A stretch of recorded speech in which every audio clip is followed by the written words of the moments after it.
Hey guys, how's it going? Just Dante here again. So today we're going to be talking about how a pre-approval actually works. So a lot of people always ask me, what is the process after they send their license?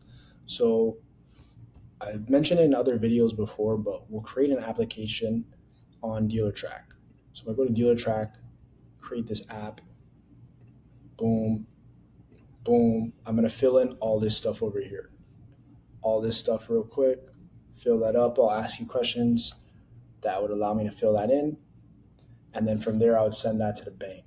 So first we fill in the app. Cool. Fill in the app, make sure everything's good. And then I would send it to a bank. Before we send it to a bank though, I ain't trying to get my ass in trouble. Make sure you get your consent. Cool, because they're gonna check your credit. I mentioned this in the last credit check video, but just to summarize again, if you didn't watch it, they're gonna check your credit. And then we submit to bank. Now, when we submit it to a bank, two things can happen. One, obviously, they can decline us, not the most ideal situation. But two, the other situation is most times they'll give us pre-approval. So what is a pre-approval? So pre-approval is basically the bank saying, hey, we might be able to help you out, but we need this or that. What a pre-approval does is it shows us the amount of financing that we're going to be working with more than likely. Amount of financing does change with some banks. So they might give us 37K taxes in. For example, Eden Park might give us 37K taxes in for a pre-approval. So we're going to have the pre-approval amount of financing. So it makes them smaller. So pre-approval, they're going to give us what they'll give us in the pre-approval. They're going to let us know amount of financing. We need to make this smaller, way smaller.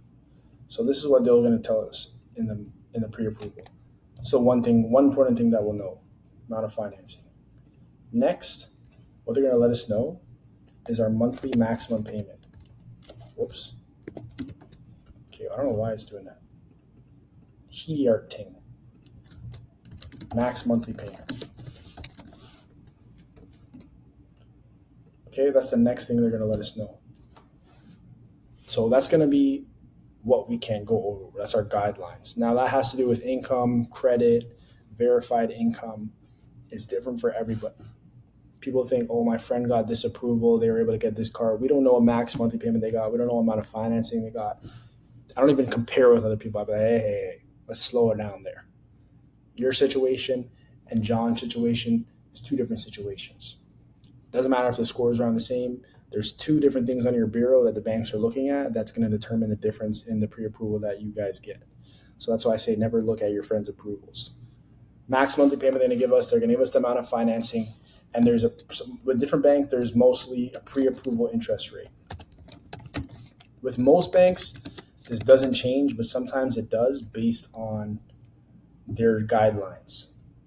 So for example, like Eden Park, one of the banks that I use, when you get a pre-approval, they're going to give us an interest rate. Now, sometimes the approvals they give us, it's a fixed rate, meaning it does not change. But sometimes they'll give us our pre-approval where the interest rate does change. So how the way Eden Park works is the newer car you send in, the better the rate is. So if you send in an older car, the rate's going to go up by usually 3%, but we can get an exception to get it down by 1.5 most times, as long as the credit score is decent enough. So they're going to give us a pre-approval interest rate, a max monthly payment, and the amount of financing. That's usually what they're going to give us. Now, from here, they're going to either ask us for income required or no income required. Like I said before in previous videos, no income required means look for a car straight away. Find a car ASAP. It's always ideal. So once we get this pre-approval, we have a better understanding of what car we can get. This is why I like to get this, because it gives me much more information as to what car we can actually get for you. People want to know, can you have this? Do you have this car? Can I get this car? It's like, my friend, let's get this first so we know actually what we're working with. Everybody has a car in mind, but nobody knows what kind of pre-approval they get. And it makes it a lot harder to be able to match up what they want versus what the bank wants. So this is why we always get the pre-approval first. After this, it's very simple. I'll send the income in. Make a new text. Send in income or whatever else they need. Income. It could be banking, bank statements. Sometimes they ask for the SIN, which is why I ask for SIN. Maybe driver's license because there's an ID mismatch. This thing's going all over the place. There's a lot of things we can send in that a bank's going to ask for to pre-approval. Sometimes they want the SIN because they can't find your credit reports because you have no credit. Because if you have no credit, 98% of the time, the bank is going to ask for your SIN to make sure they have the right profile. So just keep that in mind when you're buying a car. If you have no credit, the bank is going to more than likely ask for the SIN. Some banks take 9 SIN. Some banks take 5 SIN. Every bank is different. But after this, once the income gets verified, we pretty much look for a car. But the reason why I always like the pre-approval because it gives us a foundation of what we're actually going to be working with. There is an option to just structure in a car and just go straight to the loan. But if your credit's not good enough, we're going to have to still send in the income anyways to get back to that part. So it's like, bro, Shadi's calling me. I'm like, Shadi, I'm making a YouTube video right now. Yo, I got to put my phone on D&D, bro. Oh, God. My bad. Phone's on D&D. Anyways, let me actually just send a message real quick. Bro, Tony needs to understand my schedule, bro. Making a YouTube video right now. Call later. Gotta respect the grind, bro. Anyways, pre-approval, bro. There's no point of skipping this because we're most times with the credit that I deal with, we have to go back. Especially if your credit's not the best, we're gonna have to go back, send the income in. So I'd rather just go one step at a time. Boom, application. Hey, can I send it to the bank? They're gonna do a hard check. Bam, yeah, sure. I'll send it to that bank. Cool. See what they say. Go from there. It's a very easy process. A lot of people don't want to follow it for some reason when they respond to me. It's like, oh, they want to do it their way. It's like, buddy, it doesn't work like that. You can't come up in here and try to boss your boy around.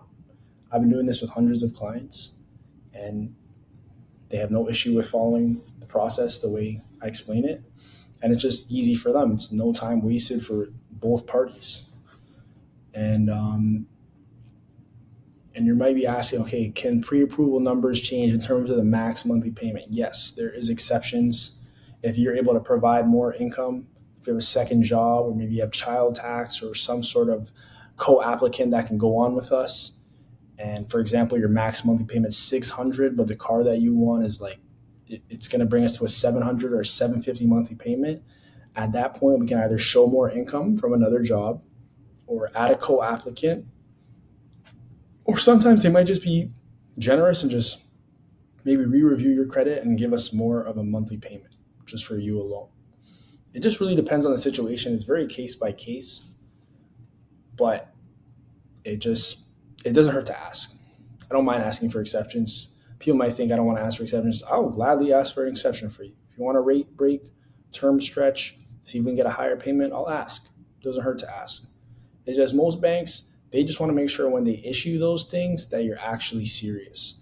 So before I even ask for exceptions, I make sure the client's at least good on the car, good on the payment, good on everything like interest rate, whatever amount of financing, whatever needs to be checked off before I ask for that exception. Because banks don't like to just give exceptions and then like, okay, like your customer just went MIA, like we just wasted this exception. Because they can't, they actually don't have unlimited exceptions. Like, it's something that they have to bring up to their managers and this department and that department. So we want to make sure if they're going out of their way to help us that we're actually going through with them. So that's why I just make sure like before we do an exception, it's like, are you good with this? Okay, cool. And if we get this exception, this is what this would look like. And then we would get that green light.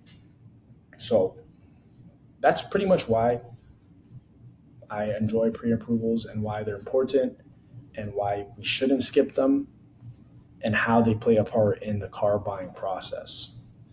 And no, you cannot, like, you can't get a pre-approval with a soft check. Like I mentioned in the credit check video, sending you to a bank, like there's no way around that. You can't pull out your Borrowell and be like, oh, I'm pre-approved for this credit card, for this Amex, like, or my bank pre-approved me for this line of credit. Like, that's cool, but it doesn't really have anything to do with what we're working with. If you want to get a car on your line of credit from your bank, then you can run that fade. But we're doing financing with lenders that we submit to that give us pre-approvals. So that's how I roll. If you want to get a car from somewhere else with a line of credit, go bananas. But getting pre-approved for a credit card on Borrowell, like, that's not correlating to getting a car loan. Like, we have to submit a completely separate application to see what they're going to say.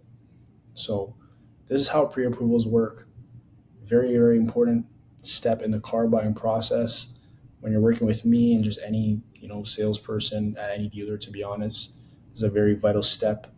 And it just gives us a better insight of how we can actually help you out. And this is why I opt for people to send the license so we can see this major part right here.